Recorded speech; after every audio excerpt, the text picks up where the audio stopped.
Hi, my name is Melissa, and my lesson is called Shapes and Blocks. It is about teaching kids to recognize basic shapes such as circle, rectangle, and triangle, and then encouraging them to practice their spatial awareness skills by building with these shapes and making these shapes with their bodies. So I would have a circle block on the rug, a rectangle block, and a triangle block. And I would start out with the circle block. I would hold the block up and I would ask the children to raise their hand and to identify this shape for me.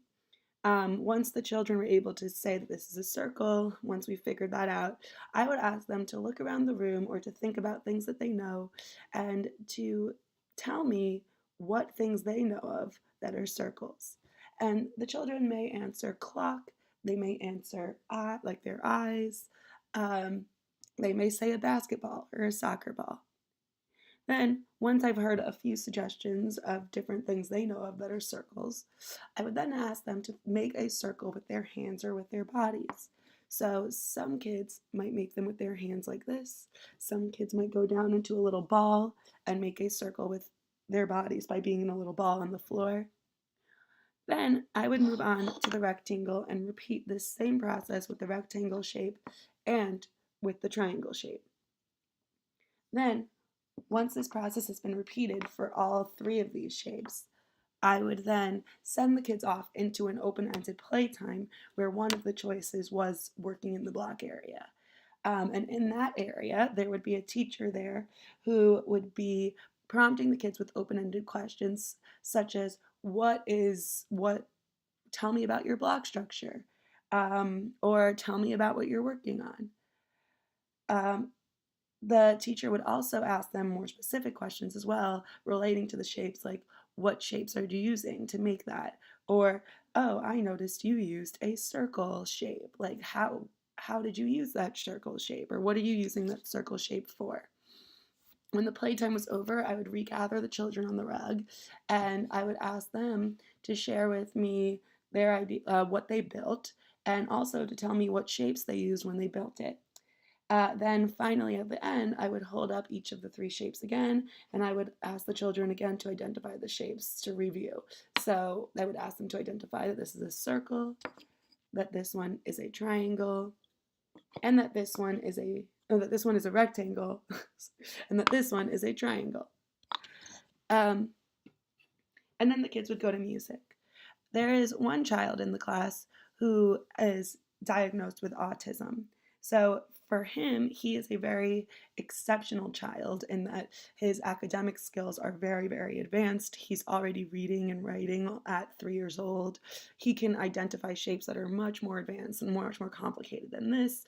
He knows what hexagons are, he knows pentagons, he knows dodecahedron, he knows some very complicated things. So working on identifying these shapes aren't really an appropriate goal for him because he already knows them and he's really good at identifying them. Um, but one thing that he is working on is his social skills. He rarely interacts with other children in the class. He often just plays alone. Um, and so usually when he is playing alone, he likes to like sit at the art table and have a big stack of papers where he'll just write words he knows or write math equations he knows.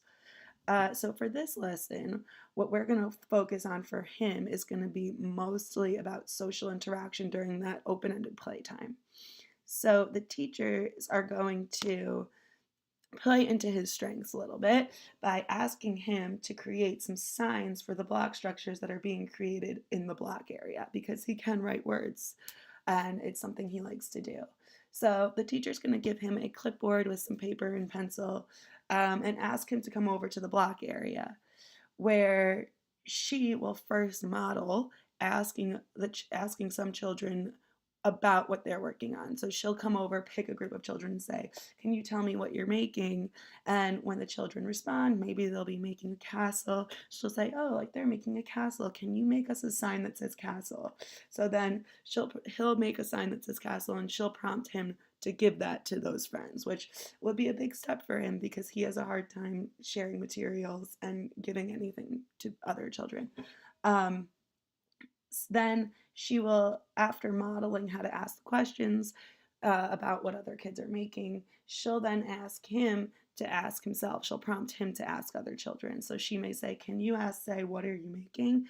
Giving him those words will help him so that if he's anxious about going over to kids and interacting socially, he will already have the words given to him by the teacher. So the teacher will tell him exactly what to say. So he'll go over and he'll hopefully repeat those words, and then he'll make the signs. And hopefully as he practices this throughout the playtime, he'll gain confidence in at least being around the other children in that block area, and also be, getting some practice in asking questions and in participating in play. Even if he's not participating in the same way that the other kids are, where they're building together, he's participating in at least more than he would have, whereas like he would have just sat on the side and been writing words by himself. Now at least he's incorporating those words into play with other kids. So that's my lesson plan, and that is my differentiation for a child in the class who has autism. Thank you.